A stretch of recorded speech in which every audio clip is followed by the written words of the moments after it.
Class कल जो हमने टॉपिक पढ़ा था उसमें हमने ऑपरेटिंग सिस्टम का इंट्रोडक्शन, उसका ब्लॉक डायग्राम के हमने बारे में पढ़ा था कि ऑपरेटिंग सिस्टम एग्जैक्टली क्या है, interface between hardware and software, और हम ये भी बोल सकते हैं interface between hardware and the user.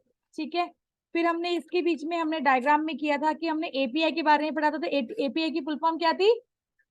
Application. Exactly क्या होता है? किसी भी प्रोग्राम का आप जो भी आपका प्लेटफॉर्म होता है जहां पे आपके हार्डवेयर सॉफ्टवेयर आपस में कम्युनिकेट करते हैं, तो वो एपीआई मॉडल होता है जहां पे वो कम्युनिकेट करते हैं। नाउ हमने डायग्राम की बात की थी, तो हमने यूजर, एप्लीकेशन और ऑपरेटिंग सिस्टम के बारे में पढ़ा था कि एग्जैक्टली यूजर कौन होता है, एप्लीकेशन सॉफ्टवेयर की बात करेंगे, और आपका हार्डवेयर जो ऑपरेटिंग सिस्टम के थ्रू आपके सॉफ्टवेयर से कम्युनिकेट करता है। ये हमने कल की क्लास में डिस्कस किया था। ठीक है, फिर हमने ऑपरेटिंग सिस्टम की डेफिनेशन के बारे में थोड़ा और डेप्थ में पढ़ा था कि कैसे काम करता है। हार्डवेयर के अंदर सीपीयू, मेमोरी और हार्ड ड्राइव के बारे में डिस्कशन किया था।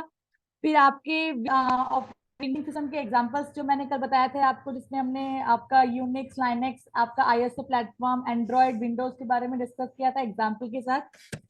और फिर यूजर जो एक्चुअली हम लोग हैं। देन आफ्टर हमने इसके बाद हमने किया था आपके फंक्शंस ऑफ ऑपरेटिंग सिस्टम। फिर हमने किया था आपका फंक्शन ऑफ ऑपरेटिंग सिस्टम। पहले हिस्ट्री किया था हमने कि ऑपरेटिंग सिस्टम की हिस्ट्री क्या है, एक उसका ओवरव्यू लिया था। देन उसके बाद हमने टॉपिक डिस्कस किया था आपका मार्केट सर्वे के अकॉर्डिंग कि विंडोज का कितना यूज करते हैं, मैक का ऑपरेटिंग सिस्टम का कितना यूज किया जाता है, विंडोज का, एंड्रॉइड का, आईएसओ प्लेटफॉर्म पे कैसे कैसे लोग काम करते हैं। फिर एक अर्जुन की प्रॉब्लम सॉल्व की थी कि आपके जो आईएसओ प्लेटफॉर्म की सॉफ्टवेयर होते हैं वो इतने कॉस्टली क्यों होते हैं, इतने एक्सपेंसिव क्यों होते हैं, मेमोरी ज्यादा क्यों लेते हैं एज कम्पेयर टू एंड्रॉइड। हमने ये टॉपिक भी डिस्कस किया था। देन उसके बाद हमने किया था आपका फंक्शन ऑफ ऑपरेटिंग सिस्टम, किसी के ऑपरेटिंग सिस्टम के क्या क्या फंक्शन होते हैं, क्या क्या काम होते हैं। ऑपरेटिंग सिस्टम में सिक्योरिटी प्रोवाइड करता है। सिक्योरिटी कैसे प्रोवाइड करता है? आपने यूजर अकाउंट वगैरह क्रिएट करके पासवर्ड प्रोटेक्शन, डॉक्यूमेंट को पासवर्ड प्रोटेक्शन दे सकते हो ताकि कोई और यूजर उसको ओपन करके आपकी फाइल को करप्ट ना कर सके। देन आपका control over system performance, system की परफॉर्मेंस को कंट्रोल करने का काम, मैनेज करने का। मल्टीपल एप्लीकेशन आप ओपन करते हो तो उनको सिस्टमैटिक अरेंज करके प्रोसेस करने का काम भी ऑपरेटिंग सिस्टम करता है। जॉब अकाउंटिंग, यहाँ पे बेसिकली आपकी जॉब प्रोफाइल को लेके नहीं था। जॉब और आपका जॉब अकाउंटिंग में आपका टाइम शेड्यूलिंग और रिसोर्सेज के बारे में कि कैसे काम करता है उसके बारे में हमने डिस्कस किया था कल की क्लास में। एरर डिटेक्शन, एरर डिटेक्शन क्या होता है कि जब प्रोग्राम आप कर रहे हो और वो आपका नॉट रिस्पॉन्डिंग आता है तो किस टाइप से आपका डेटाबेस, आपका ऑपरेटिंग सिस्टम उसको ठीक करता है, इसके बारे में हमने कल डिस्कस किया था। Coordination between other software and user की आपने मल्टीपल सॉफ्टवेयर किया या यूजर अकाउंट किए, क्रिएट किए, तो ये भी एक फंक्शन है आपका ऑपरेटिंग सिस्टम का जो हमने लास्ट क्लास में डिस्कस किया था। Memory management, process management, processor management, device management, file management, ये टॉपिक हमने कल की क्लास में अपने जॉब शेड्यूलिंग की सारा काम हमने कल की क्लास में आपका बाइंड अप कर दिया था। आज की क्लास का उसके बाद हमने किया था आपका कर्नल और शेल। शेल क्या करता है? आपका यूजर के बीच में और ऑपरेटिंग सिस्टम के बीच में जो कम्युनिकेशन का काम करता है वो शेल के थ्रू होता है, और हार्डवेयर और ऑपरेटिंग सिस्टम के बीच में जो कम्युनिकेशन होता है वो आपका कर्नल करता है। ठीक है, टाइप्स ऑफ कर्नल आपके सिलेबस में नहीं है इसलिए वो टॉपिक मैं अभी स्किप कर रही हूँ, पर फिर भी इंफॉर्मेशन लेना चाहते हो तो मैं आपको दे सकती हूँ। कर्नल का काम, वर्किंग, और शेल की वर्किंग क्या थी वो कल हमने डिस्क्राइब में आपको डिस्क्रिप्शन में प्रॉपर बता दिया था कि कर्नल क्या काम करता है और शेल का क्या आपका काम होता है। देन आपका ये टॉपिक मैं स्किप कर रही हूँ, हाइब्रिड कर्नल, ये सारी चीजें। ठीक है, क्योंकि ये आपका बहुत ही ज्यादा एडवांस ऑपरेटिंग सिस्टम के डेफिनेशन के अंदर आता है। Now moves to the current topic जो है आपका टाइप्स ऑफ ऑपरेटिंग सिस्टम। बहुत बड़ी मिथ होती है कि ऑपरेटिंग सिस्टम की अगर टाइप्स की बात की जाए तो हम लोग कहते हैं कि विंडोज, लाइनेक्स, ठीक है, मैक, आईएसओ, ये सारे एग्जांपल्स हैं आपके ऑपरेटिंग सिस्टम के। ठीक है, अगर मैं टाइप्स ऑफ ऑपरेटिंग सिस्टम की बात करती हूँ सबसे पहले आता है आपका बैच ऑपरेटिंग सिस्टम, फिर आता है आपका distributed operating system, multitasking operating system, network operating system, real time operating system, mobile operating system. अब बात करते हैं आपका कि बैच ऑपरेटिंग सिस्टम क्या होता है, कैसे इसका काम होता है। तो बेसिकली ऑपरेटिंग सिस्टम के अंदर सेकेंड जनरेशन कंप्यूटर जब मार्केट में आए थे तब आपका ऑपरेटिंग सिस्टम्स का यूज किया गया था। फर्स्ट जनरेशन कंप्यूटर के अंदर मैनुअल इंस्ट्रक्शंस रीड आउट की जाती थी और मैनुअल ही आउटपुट कैलकुलेट किया जाता था। मैकेनिकल बेस पे सारे काम होते थे कंप्यूटर में।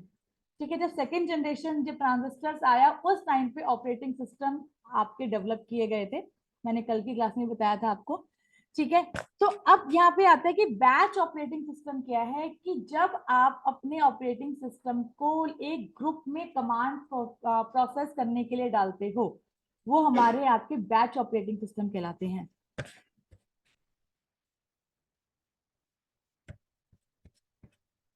Operating system does not directly interact with computer. Instead, an operator takes up similar jobs or group them together into batches and then it will be executed. Batch operating system क्या कहता है कि आपका operating system में जो कोई भी चीज को फंक्शन परफॉर्म करने का काम होता है, आप क्या करते हैं, यूजुअली टाइपिंग करी, टाइपिंग करके जैसे आपने टाइपिंग किया, प्रोग्राम लिखा, आपने क्लिक किया, रन किया, आपका प्रोग्राम रन हो गया। बैच ऑपरेटिंग सिस्टम में ऐसा नहीं होता।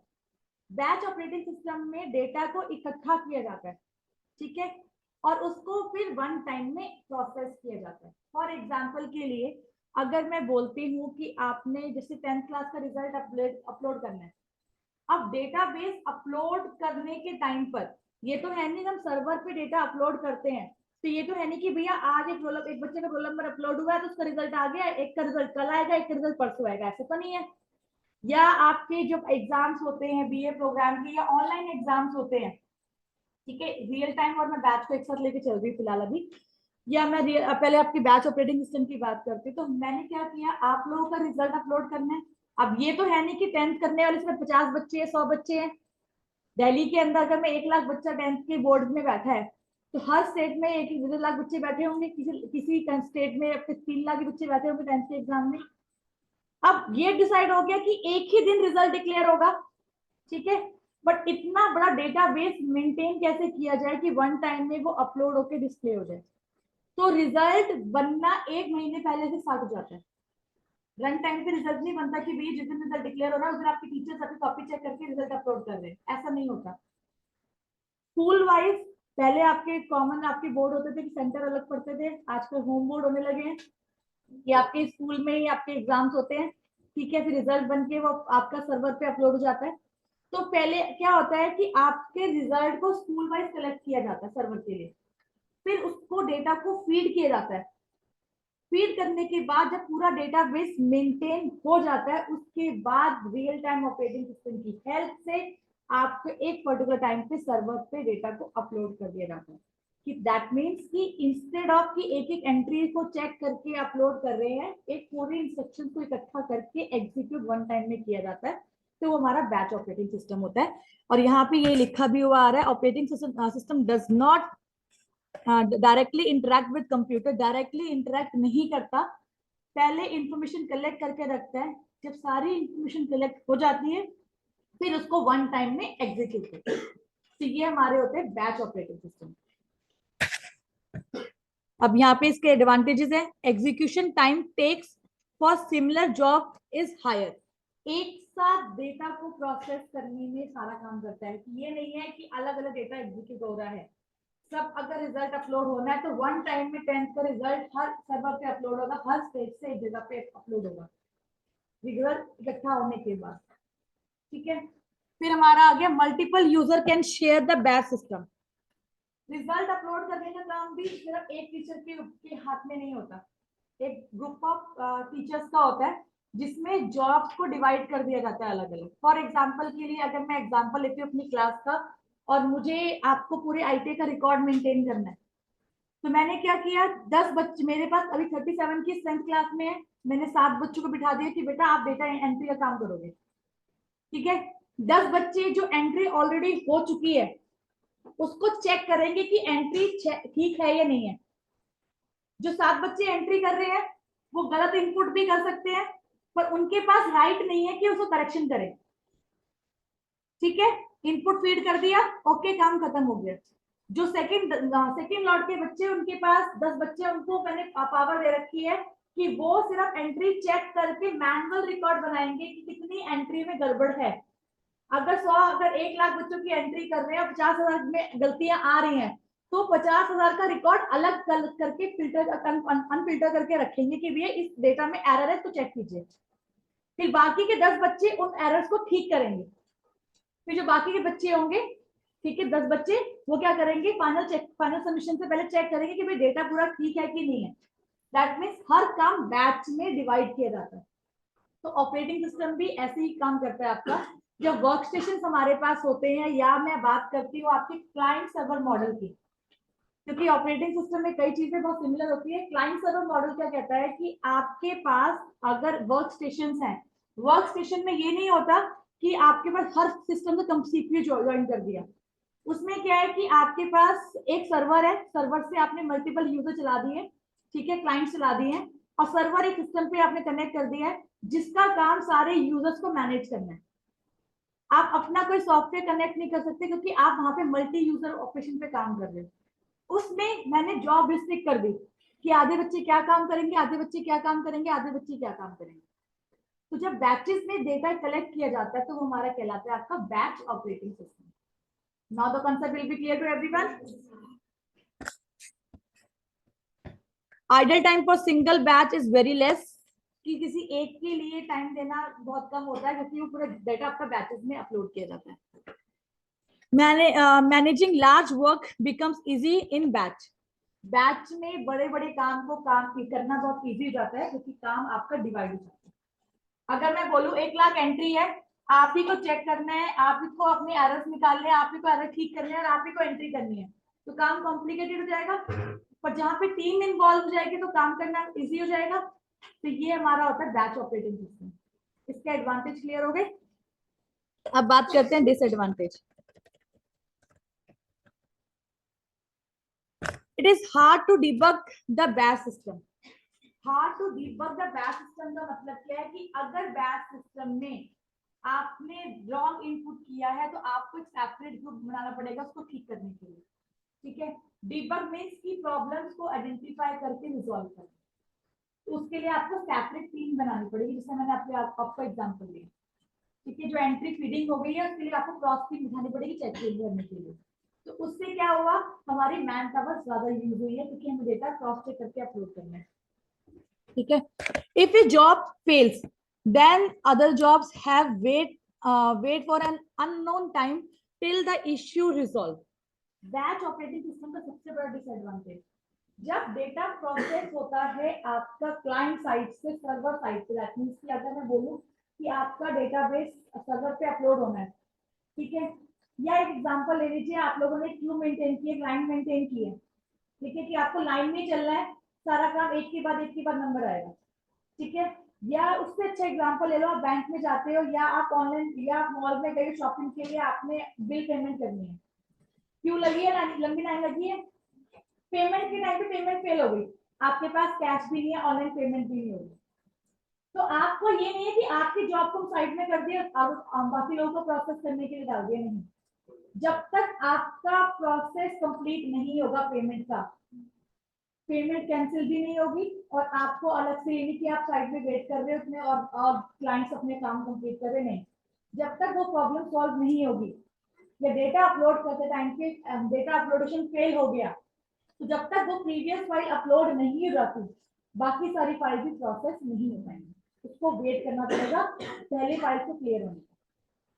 तो बैच ऑपरेटिंग सिस्टम में सबसे बड़ा डिसएडवांटेज ये है कि अगर कोई डेटा बड़ा है या प्रोसेस होने में टाइम ले रहा है, तो जब तक वो टाइम कंप्लीशन नहीं होता, नेक्स्ट को काउंट नहीं किया जाएगा, वो आपका एमडी ही रहेगा।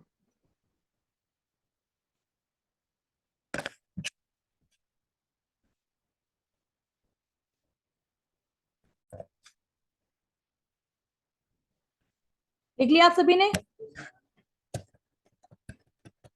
Now moves to next, distributed operating system.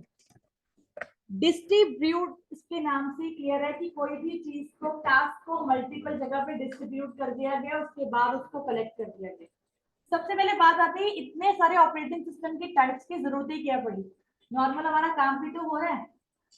But problem rise ये होती है कि जब हम कोई काम छोटे स्केल पे करते हैं तो वो प्रोसेस होने में टाइम नहीं लगाता, पर जब हम काम एक बड़े लेवल पे करते हैं, फॉर एग्जांपल अगर मैं बात करती हूँ कि ऑल ओवर इंडिया कितने लोग हैं जो जियो की सिम यूज कर रहे हैं, या हर घंटे जियो की सिम कितने लोग परचेज कर रहे हैं, अब डेटा मैनेज हो रहा है। अब ये थोड़ी है कि मैं ऑल ओवर इंडिया बात कर रही हूँ, मैंने एक कंट्री की बात नहीं की, जो मैं ऑल ओवर वर्ल्ड बात कर रही हूँ कि जियो कहाँ कहाँ पे यूज हो रहा है, जियो के कितने नेटवर्क्स हैं, कहाँ कहाँ पे नेटवर्क डाउन हो गया, इंफॉर्मेशन प्रोवाइड करो। तो ऐसी लाइव प्रॉब्लम पे काम करने के लिए ऑपरेटिंग सिस्टम का ही यूज किया जाता है। अब हर जगह पे मैं सुपर कंप्यूटर तो यूज नहीं कर सकती हूँ, या हर जगह मैं मेन फ्रेम कंप्यूटर तो यूज नहीं कर सकती हूँ, क्योंकि पूरी एक ऑर्गेनाइजेशन चलाने के लिए मैंने एक मेन फ्रेम कंप्यूटर ले लिया, बट उसके नीचे मुझे यूजर तो चाहिए जो डेटा इकट्ठा करेंगे, क्योंकि मेन फ्रेम कंप्यूटर में एग्जैक्टली क्या होता है, डेटा तो इकट्ठा किया जा रहा है या आपके वेदर फोरकास्टिंग वगैरह के लिए, या आपके ऑनलाइन जॉब प्रोफाइल के लिए, आपने ऑनलाइन जॉब पोर्टल के लिए आपने यूज कर लिया एक जगह पे, कि सेम टाइम पे ही हर जगह पे एग्जाम कंडक्ट हो रहा है। ठीक है, तो उन चीजों को कंट्रोल करने के लिए, काम करने के लिए आपको कुछ तो यूजर चाहिए होंगे, कुछ तो कंप्यूटर चाहिए होंगे, कुछ तो टाइप के ऑपरेटिंग सिस्टम चाहिए होंगे जिससे आप काम कर सकते हो। तो as per the use of the organisation operating system को कैटेगराइज किया गया। ठीक है, कि अगर आपने बैच में इंफॉर्मेशन डाल ली कि वन टाइम एग्जीक्यूट हो सारे के सारे, ठीक है, एक ही बार सर्वर पे अपलोड हो जाए, तो इस सर्वर को हैक ना कर ले, इसलिए एक ही टाइम पे अपलोड करेंगे, धीरे धीरे अपलोड करेंगे, तो कोई ना कोई डेटा को लीक कर सकता है। ठीक है, तो एक ही जगह पे एक ही टाइम पे डेटा सर्वर पे अपलोड होगा, एक सीक्वेंस में अपलोड हो चला गया, तो एरर के चांसेस कम होंगे, या उसमें हैकिंग नहीं इजिली नहीं हो पाएगी। ठीक है, अगर मैं आधा डेटा आज डालती हूँ, आधा डेटा कल डालती हूँ, तो जो प्रीवियस डेटा मैंने अपलोड किया है, तो लाजमी है कि कोई इसको ट्रैक कर सकता है। ठीक है, तो इस चीज की प्रॉब्लम्स, जो प्रॉब्लम्स बहुत सारे यूजर्स फेस करते हैं, उनकी रिक्वायरमेंट के बेसिस पे अलग अलग ऑपरेटिंग सिस्टम की कैटेगरी क्रिएट की गई है। अब आगे आपका डिस्ट्रीब्यूटेड ऑपरेटिंग सिस्टम। ठीक है, अब इसमें बेसिकली क्या काम किया गया है कि आपके कंप्यूटर को एक सिंगल चैनल पे कनेक्ट किया गया है, बट मल्टीपल काम देकर। आप यहाँ पे देखोगे, यहाँ पे क्लियर कट लिखा हुआ है, in distributed operating system various computer are connected through a single communication channel. एक सिंगल कम्युनिकेशन चैनल पे बहुत सारे कंप्यूटर्स को कनेक्ट कर दिया गया। ठीक है, अब उससे क्या हुआ, independent computer have their memory unit and CPU and are known is loosely coupled system. The system process can be different size and perform different function. The major benefit of such type of operating system is that a user can access file that are not present on his system but in the another connection system. Distributed का सबसे बड़ा advantage क्या होता है आपका, कि अगर मैं अपनी लैब की एग्जांपल लेके चलती हूँ, मैंने क्या किया, अपने मेन सिस्टम सर्वर से आप सब कुछ एक सिंगल लाइन में ज्वाइन कर दिया। अब मैं आपको बोल रही हूँ विपिन, अपनी फाइल को आप डायरेक्टली प्रिंस के पास भेजो, या प्रिंस आप उसकी फाइल को एक्सेस करो कि इसने काम हमसे किया है कि नहीं किया, उसके काम को लुक आफ्टर कर लीजिए। ठीक है, क्रॉस चेकिंग वगैरह करना, टास्क को डिवाइड कर देना। डिस्ट्रीब्यूटेड ऑपरेटिंग सिस्टम का यूज आपकी आईटी फॉर्म्स में बहुत ज्यादा होता है, कि जब आपके बड़े बड़े प्रोजेक्ट्स, जो आपके करोड़ों के प्रोजेक्ट्स होते हैं, अगर मैंने आज एक प्रोजेक्ट हायर किया, एग्जाम्पल लेके बात कर दी कि मैं एक टीम लीडर हूँ और मुझे प्रोजेक्ट मिला है आपके चेक करने के कि आपने वैक्सीन लगाई है कि नहीं लगाई है। ठीक है, मेरा प्रोजेक्ट है कि भैया मुझे एक सॉफ्टवेयर बनाना है जो आपके मोबाइल से कनेक्टेड होगा। ठीक है, या मुझे चेक करना है कि भाई आपसे वो जैसे आपकी बॉडी टच की, आप बॉडी टेम्परेचर ले गए, या ब्लड से आपने आपके फिंगर से ब्लड शॉट लेगा या ब्लड की ड्रॉप लेगा, उसमें पर्टिकुलर चेक करना कि आपने वो जो वैक्सीन की जो कंपोनेंट्स है वो अवेलेबल है या नहीं है। ठीक है, मैं एग्जांपल वैक्सीन का लेके चल रही थी कि झूठ बोल रहे थे मैंने वैक्सीन लगवाई, तो आप क्या सर्टिफिकेट दिखाओ, बंदा क्या सर्टिफिकेट भी नहीं है, फोन भी नहीं है, आप चेक करो क्या करोगे। तो हमें चेक करना है कि हमें सबका लिया कि नहीं, किसने वैक्सीन लगाई कि नहीं लगाई है, तो कुछ पर्टिकुलर कि आपने कितने महीने पहले लगवाई थी, कितने महीने पहले लगवाई थी, तो कुछ कंपोनेंट्स जो होंगे वैक्सीन के आपकी बॉडी के अंदर अवेलेबल होंगे, तो उन कंपोनेंट्स से ही चेक कर लेना कि जैसे आप लोग चेक करते हैं शुगर लेवल क्या है, कि आपने अगर एक दिन पहले तक आपने कुछ खाया है, शुगर लेवल चेक करने की मशीन बनाने की बात कर रही है कि मेरे को कॉन्ट्रैक्ट आया कि भैया चेक करना है। अब उसके लिए मैं बोलूंगी कि भैया ठीक है, डेटा इकट्ठा करो कि हम अपना सॉफ्टवेयर बना सकते हैं, कैसे बना सकते हैं, या मुझे डिवाइस बनानी है जो आपका बीपी चेक कर रही है और आपका रिकॉर्ड मेंटेन करे कि आपको 10 साल में कौन कौन सी बीमारी हो सकती है, कुछ भी आप सॉफ्टवेयर ले सकते हैं। अब कोई भी काम अगर मैं एक ही बंदे को दे दूंगी, तो क्या पॉसिबिलिटी है एक बंदे सॉफ्टवेयर बनता है? नहीं। सॉफ्टवेयर की प्रोग्रामिंग में अलग अलग आपके सेक्शंस बने होते हैं और उन सेक्शंस को बाद में इकट्ठा क्लब किया जाता है। इसका एग्जांपल आपको मिलेगा जब मैं आपको CSS प्रॉपर्टी बताऊंगी आपके HTML के अंदर, ताकि आप अपने प्रोग्राम को, अपने वेबसाइट के पेज को और छोटा कर सकते हो और अपनी क्लासेस को रीयूज कर सकते हो। क्लासेस बेसिकली क्या होती है, ग्रुप ऑफ कोड जिनको उसके नाम से कॉल किया जाता है, और सिर्फ नाम से कॉल करके आपको जरूरी नहीं कि सारी फाइल्स को एक जगह पे प्रोग्राम में, मेन प्रोग्राम में डिफाइन करने की जरूरत नहीं है। सिंपल आप उसको एक्सटर्नल फाइल को कॉल करके अपने प्रोग्राम को रन कर सकते हो। तो मैं कॉन्सेप्ट समझाऊंगी। इन शॉर्ट अभी के लिए आप ये समझ सकते हो कि डिस्ट्रीब्यूटेड ऑपरेटिंग सिस्टम का काम होता है टास्क को डिवाइड कर देना, ताकि आप एक दूसरे के काम को मॉनिटरिंग करके चेक कर सकते हो। आपको बार बार पेन ड्राइव या किसी और ड्राइव से लेने की जरूरत नहीं है। आप डायरेक्टली सिस्टम को एक्सेस करके वर्चुअल ड्राइव क्रिएट करके कंटेंट को लुक आफ्टर कर सकते हो। क्योंकि जब प्रोजेक्ट्स मिलते हैं तो उसमें हमेशा टीम वर्क होता है। उसमें टीम डिवाइड की जाती है कि एक टीम आपके डेटा इकट्ठा कर रही है, एक टीम उसके थीसिस लिख रही है, एक टीम ने अपने बेसिक प्रोग्रामिंग का फर्स्ट मॉड्यूल तैयार किया, दूसरा मॉड्यूल तैयार किया, बाद में उन मॉड्यूल को कंबाइन कर दिया। ठीक है, तो डिस्ट्रीब्यूटेड ऑपरेटिंग सिस्टम का काम होता है आपके टास्क को डिवाइड कर देना और उसके बाद में असेंबल करना। क्लियर है ये चीज? अब इसका सबसे बड़ा एडवांटेज क्या है कि अगर एक कंप्यूटर आपका फेल हो गया है तो उससे पूरा नेटवर्क पे या सारे कंप्यूटर्स पे इफेक्ट नहीं पड़ेगा, क्योंकि आपका डेटा शेयर मोड पे है, आप उसको इजीली ले सकते हो। तो ये आ गया, failure of one system will not affect the other system because all computers are independent of each other. हर कंप्यूटर इंडिपेंडेंट है, अपनी मेमोरी यूज कर रहे हैं, बट वो एक दूसरे से कनेक्टेड है, डेटा शेयर कर सकते हैं। तो क्या होगा, अगर एक कंप्यूटर नेटवर्क में खराब हो जाता है तो मेरा पूरा नेटवर्क खराब नहीं होगा, मैं अपने काम को कंप्लीट कर सकती हूँ। बैच ऑपरेटिंग सिस्टम में क्या था कि फर्स्ट कंप्यूटर में डेटा अपलोडेशन में प्रॉब्लम आ गई है तो बाकी कंप्यूटर्स को प्रोसेस करने देगा ही नहीं जब तक वो प्रॉब्लम सॉल्व नहीं होगी उसकी। क्लियर ये चीज? The load on the host system is reduce. किसी एक सिस्टम जिसको होस्ट का काम आपका होस्ट करना है, दैट मींस की इंस्ट्रक्शन प्रोवाइड करना है, उसका काम रिड्यूस हो जाता है। ये नहीं है कि सारा काम उसके बाद में कंपाइलेशन का काम करना पड़ रहा है। बैच ऑपरेटिंग सिस्टम में क्या था कि जब आप डेटा सर्वर पे अपलोड कर रहे हो उस टाइम पे हैवी ट्रैफिक भी हो जाएगा, अपलोड करने टाइम पे नेटवर्क इश्यूज भी आ जाएंगे, तो जो मेन सर्वर है उसके ऊपर लोड बढ़ जाता है काम करने का। ठीक है, बट जब डिस्ट्रीब्यूटेड सिस्टम होता है उसमें अपने अपने इंडिविजुअल टास्क दिए जाते हैं करने के लिए, और उससे आपका जो मेन होस्ट है उसके ऊपर लोड नहीं पड़ता काम का, कि लास्ट में सारी फाइल उसी को एग्जीक्यूट करने के लिए। The size of the network is easily scalable as many computer can be added to the network. जो भी काम आप कर रहे हो या नेटवर्क का साइज है वो आपका स्केलेबल, इजीली मैनेजेबल होता है। क्योंकि आपने, अगर मैं बोलती हूँ कि मुझे कंपनी चलानी है और इस कंपनी का यही एरिया है, तो मैं डिस्ट्रीब्यूटेड सिस्टम का यूज करके क्लाइंट्स से इंफॉर्मेशन गैदर करने का काम, सॉफ्टवेयर अपडेशन का काम मैं इजीली कर सकती हूँ। ठीक है, मुझे कोई और नेटवर्क में जाने की जरूरत नहीं पड़ेगी, मेरे अपने नेटवर्क में मैं इजीली काम कर सकती हूँ। ठीक है, फिर आ गया, as the workload and the resource are shared, therefore the calculation are performed at the higher speed. जब वर्कलोड डिवाइड हो गया है, ठीक है, वर्कलोड डिवाइड होने से क्या हुआ, काम का लोड कम हो गया, कैलकुलेशन वर्क रिड्यूस हो गई। अब मैं पूछती हूँ कि हाँ जी, फॉर एग्जांपल के लिए मैंने आपको एक हिंट दिया था भी कि 10th क्लास के मार्क्स अपलोड हो रहे हैं, सारे बच्चे यहाँ पे फैकल्टी बैठी हुई है मार्क्स अपलोड करने के लिए। एक टीचर ने क्या किया कि मैथ्स के सारे मार्क्स अपलोड करी सारे बच्चों के। एक टीचर हिंदी के मार्क्स अपलोड करने बैठ गई, एक एसएसटी के अपलोड करने बैठ गई, सेम रोल नंबर के अलग अलग सब्जेक्ट के मार्क्स इनपुट करने बैठ गई। या फिर ये तरीका सही है कि एक भैया आपको दे दें कि 1 से 50 रोल नंबर तक के बच्चे को डिटेल आप ही अपलोड करोगे, वो पहले हिंदी की चेक कर रहे हैं, हिंदी के अपलोड कर रहे हैं, फिर चेक किया, फिर मैथ्स के अपलोड कर रहा है, फिर चेक किया एसएसटी के अपलोड कर रहा है, फिर चेक कर रहा है आपका साइंस के अपलोड कर रहे हैं। ये मेथड इजी है या सब्जेक्ट वाइज दे देना आसान रहेगा? उससे क्या होगा, वर्कलोड डिवाइड हो गया। ठीक है, हर एक यूजर का अपना सेपरेट काम हो गया कि भैया मैथ्स के काम अगर अपलोड नहीं तो मैं रिस्पॉन्सिबल हूँ, हिंदी का अपलोड नहीं हो तो वो रिस्पॉन्सिबल है। ग्रेस मार्क्स को देख लिया कि भैया कितने मिल सकते हैं वो आप देख लो, सेपरेट देख लो। फिर बच्चे ने एग्जाम एब्सेंट है तो उसको सेपरेट रिकॉर्ड मेंटेन हो रहा है। तो हर बंदा अपना सेपरेट काम कर रहा है। तो ये आपका एग्जाम्पल है आपका डिस्ट्रीब्यूटेड ऑपरेटिंग सिस्टम का।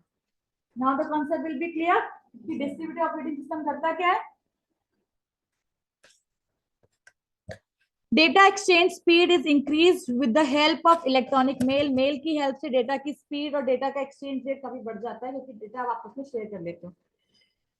अब इसका डिसएडवांटेज क्या है? Setup cost is high. Obviously जब मैंने यहाँ पे एक सॉफ्टवेयर दे दिया कि हर एक का काम अलग अलग है, सीपीयू सबके अलग अलग लगाए हैं, ठीक है, आप अपने डेटा को स्टोर कर रहे हो, तो ऑब्वियसली इसकी कॉस्ट हाई हो जाएगी, ठीक है। Next is software use for such system is highly complex. Highly complex system जो यूज किया, हाईली कॉम्प्लेक्स वर्ड क्यों यूज किया गया है? क्योंकि आप सेम आईडी की एंट्रीज मल्टीपल टाइम्स कर रहे हो। Same ID, same roll number 10 का, एक साइंस के मार्क्स इनपुट करने बैठा है, एक एसएससी के मार्क्स इनपुट करने बैठा है। लिस्ट कोई फास्ट कर रहा है, कोई स्लो कर रहा है, depend on the users capability. तो उस टाइम पे क्या है कि अगर सेम डेटा अपलोड करने टाइम पे, जब डेटा अपलोड कर रहे हो, एक के लिए हिंदी के मार्क्स अपलोड किए, एक में साइंस के मार्क्स अपलोड किए, अगर वो कुछ नैनो सेकंड का फर्क हुआ तो डेटा इजीली अपलोड हो जाएगा। सेम टाइम क्लैश किए तो मार्क्स ओवरलैप भी हो सकते हैं। तो उस केस में प्रॉब्लम को सॉल्व करने के लिए आपका दूसरी सिस्टम जो यूज होता है, ये हाईली आपका कॉस्टली होते हैं, ठीक है। और सॉफ्टवेयर जो इसके लिए यूज होता है बहुत कॉम्प्लेक्स होता है कि हर एक नैनो सेकेंड तक का भी डिफरेंस को वो कैलकुलेट करता है ताकि डुप्लीकेसी होने के चांसेस कम हो जाए। Failure of main network will lead to the failure of the whole system. अगर पूरे नेटवर्क का मेन जो सिस्टम सर्वर है, अगर वो खराब हो गया तो पूरा नेटवर्क खराब हो जाएगा। ये हर एक में प्रॉब्लम आएगी, चाहे आप बैच में काम करो। अगर जो मेन सर्वर है, अगर कोई यूजर का सिस्टम खराब होता है तो उससे पूरा नेटवर्क इफेक्ट नहीं करेगा, बट जो मेन सर्वर सारी चीजों कंट्रोल कर रहा है वो उसमें प्रॉब्लम आ गई तो इंटायर नेटवर्क खराब हो जाएगा। फॉर एग्जाम्पल के लिए, अगर मैं डेली यहाँ पे क्लास ले रही हूँ और अगर आप में से एक बच्चा छुट्टी पे होता है तो पूरी क्लास को फर्क नहीं पड़ेगा, पर अगर जिस दिन मैं मुझे क्लास लेनी और मैं ही नहीं आई, आपको उस दिन टास्क छूट जाएगा। क्लियर है ये चीज?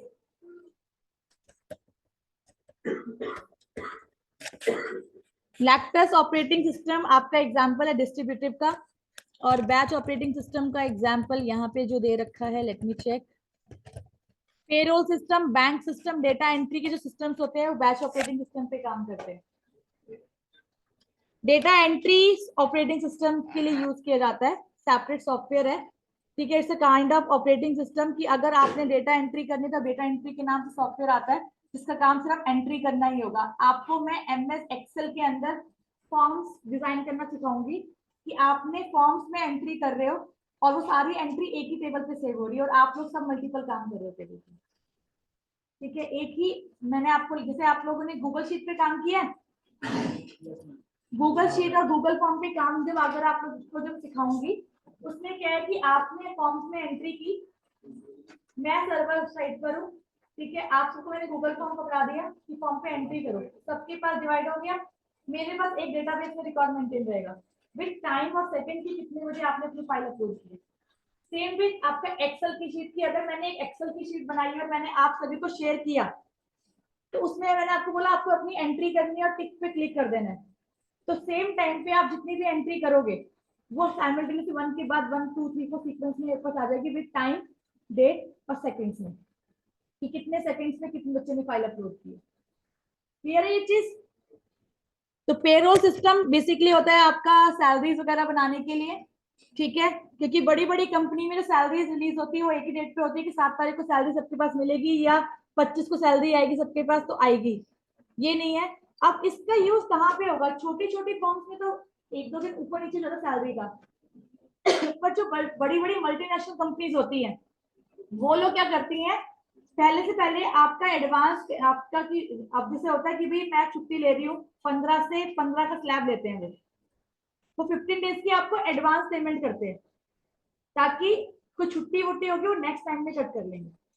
तो वो एडवांस पेमेंट रिलीज है कि 15 तारीख को आपको 15 तारीख को सैलरी बिल लगने हैं तो लगने हैं, 25 को सैलरी आपके अकाउंट में क्रेडिट होनी है तो होनी है। अगर कोई प्रॉब्लम ना आई तो या सैलरी में से आपका टैक्स डिडक्शन करना होगा तो कटेगा, थोड़ा लेट हो सकता है, वरना एक ही दिन सबकी सैलरी आएगी। ये नहीं आएगी कि भैया एक बच्चे को सैलरी आज मिल रही है दूसरे एम्प्लॉयर को सैलरी 2 दिन के बाद मिल रही है, ये चीज नहीं होती, वो आपका बैच में ऑपरेट होता है। इसलिए इसमें आपका payroll system, bank system, statements और डेटा एंट्री जो हम करते हैं वो आपके जो ऑपरेटिंग सिस्टम यूज करते हैं वो आपके बैच ऑपरेटिंग सिस्टम यूज करते हैं। Locus is example of distributed operating system. Next आ गया आपका मल्टीटास्किंग।